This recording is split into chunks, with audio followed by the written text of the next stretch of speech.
Assalamualaikum warahmatullahi wabarakatuh. Halo, apa kabar pemirsa Silang Paris TV? Senang dan ketemu lagi sama aku di Silang Paris Pekan, Minggu 27 Maret 2022. Banyak berita-berita padat nak kami injuk ke sama pemirsa selama satu minggu kak. Bersama aku Mayadi ke Silang Paris Pekan selengkap.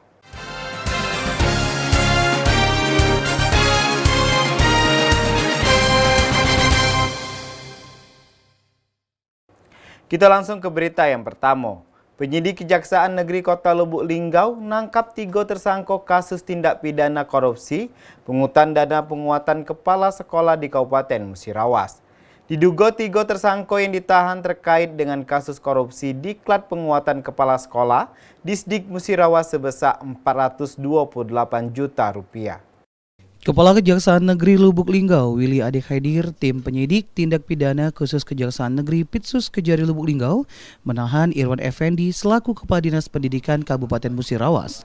Tak hanya itu, 2 mantan anak buah IE, yakni mantan Kepala Bidang Dinas Pendidikan Kabid, Guru dan Tenaga Kependidikan GTK, Muhammad Rifai, dan mantan staf GTK Distrik Mura, Rosa, yang bernasib sama ditahan oleh Kejari Lubuk Linggau. Kepala Kejaksaan Negeri Lubuk Linggau, Willy Ade Khaidir melalui Kasih Pitsus Kejari Lubuk Linggau, Yuriza Antoni didampingi Kasih Intelijen Aantomo mengatakan, kita melakukan pemeriksaan pada saksi perkara kasus penguatan kepala sekolah pada Dinas Pendidikan Kabupaten Musirawas tahun anggaran 2019, di mana penyidik melakukan pemeriksaan terhadap ketiga saksi pada pukul 10.00 waktu Indonesia Barat. Kemudian selanjutnya penyidik melakukan gelar perkara dan langsung meningkatkan status ketiga saksi tersebut menjadi tersangka dan langsung dilakukan penahanan.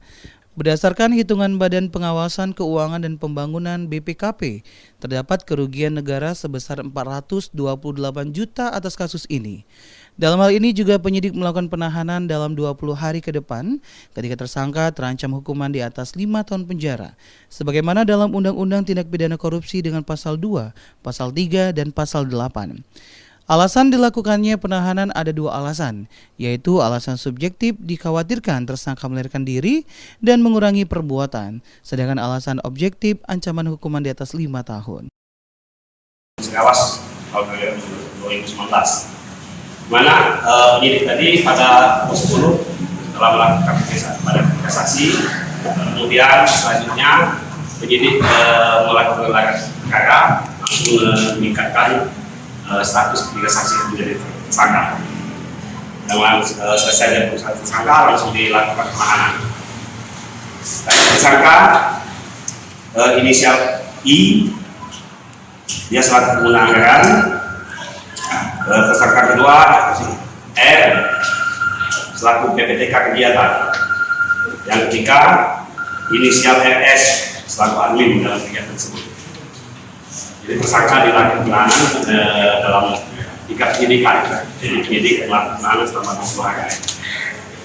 Contohnya, yang untuk ini Pak, yang membuat 3 tersangka ini dinaikkan, maksudnya statusnya menjadi tersangka terkait perkara apa sebenarnya? perkara dugaan tindak pidana korupsi kegiatan penguatan kepala sekolah. Audit Pak, berapa hasil audit Dari BPKP itu ditemukan kerugian negara 428 juta 325 rupiah. untuk BP yang disita apa Pak? Itu Tahun anggaran 2019 kegiatan. itu barang bukti sementara ini disita? Beberapa dokumen kegiatan. Kalau uang belum ya? Uang kemana? Jadi ketiga tersangka tadi dibawa ke lapas ya? Ke lapas, jadi betul ke lapas. Pasal itu kan? Pasal disangkakan pasal 2, pasal 3 dan pasal 8. Ancaman hukumnya di atas 5 tahun, maka ini pendapat tadi tersangka untuk dilakukan penahanan.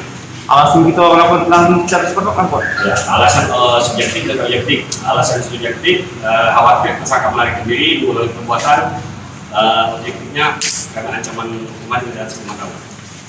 Terima kasih. Tim Silang Paris TV.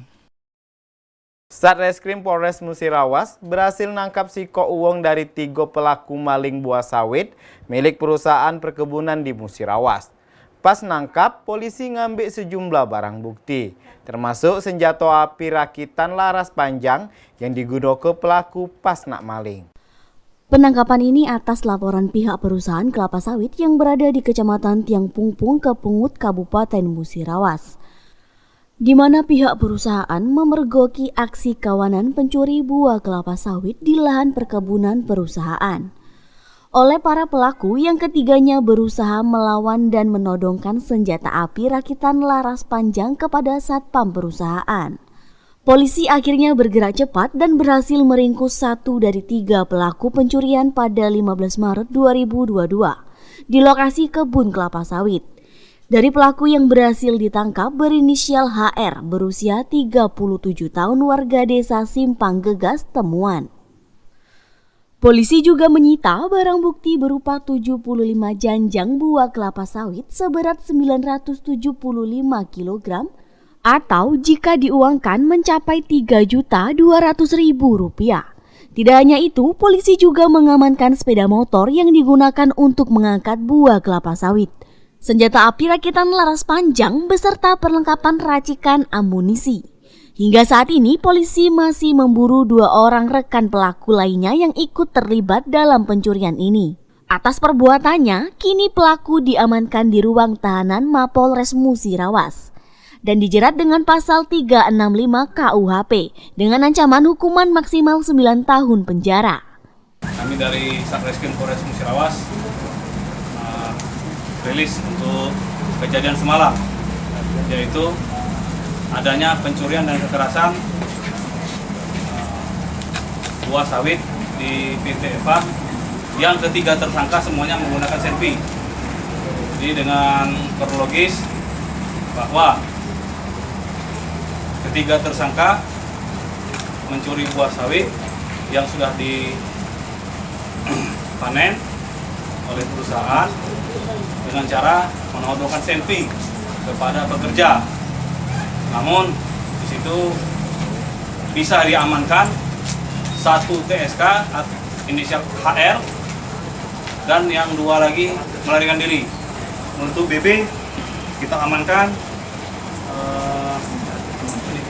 serbuk dan senpi laras panjang serta buah sawit sebanyak 75 janjang. Yolanda Monika Putri, Silam Pari TV.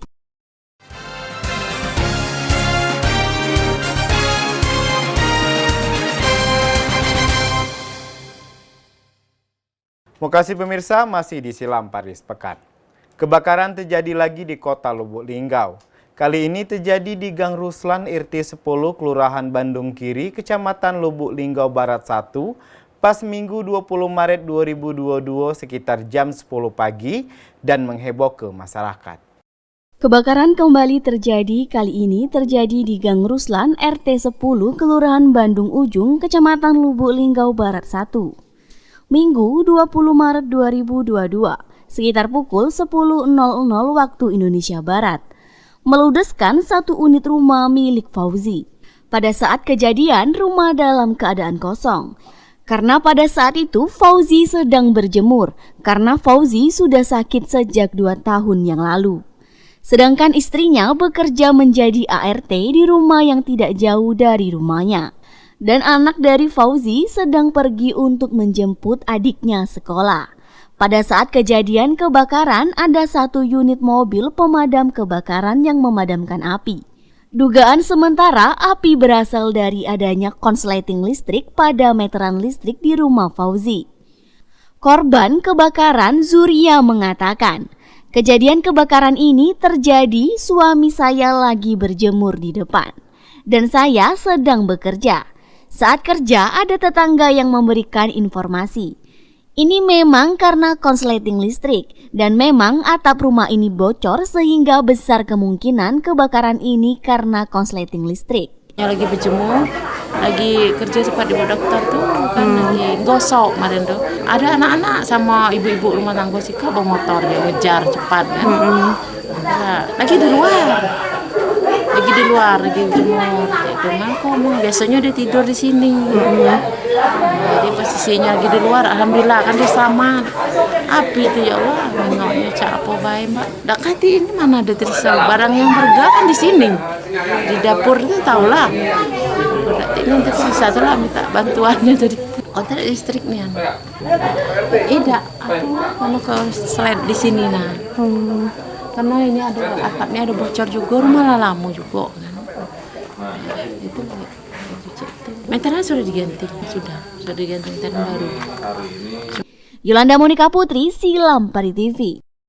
Babak penyisian audisi presenter yang diadu ke Silampari TV terlaksana lancar dan tertib.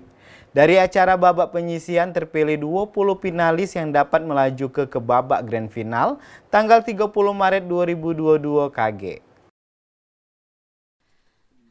Dalam acara babak penyisian audisi presenter Silampari TV yang diadakan Kamis 24 Maret 2022. Ketiga juri yang hadir untuk menilai yaitu Haji M. Asman Bainuri, Kiki Marina, dan Sri Murniati. Dari hasil penilaian dari ketiga juri tersebut terpilih sebanyak 20 finalis terbaik yang dapat melanjutkan ke grand final. Sebelum grand final, 20 finalis tersebut akan melakukan beauty class bersama Wardah yang akan dilaksanakan pada Senin 28 Maret 2022. Salah seorang finalis, Dea Yolanda, mengaku senang dan bangga dapat terpilih menjadi 20 peserta terbaik yang dapat masuk ke grand final. Harapannya semoga di grand final nanti dapat memenangkan lomba presenter ini dan semoga dapat bergabung menjadi presenter di Silampari TV. Alhamdulillah senang dapat terpilih peserta terbaik memasuki grand final. Harapan kedepannya semoga menang dan semoga bisa bergabung menjadi presenter Silampari TV. Tim Silampari TV. Pemirsa, berita tadi Kak sekaligus nutup ke Silampari Sepekan Minggu Kak. Tonton terus Silampari Sepekan setiap hari Minggu di jam yang sama. Kumangedi bersama kru yang begawi mohon pamit. Wassalamualaikum warahmatullahi wabarakatuh. Silampari TV punya kita gale.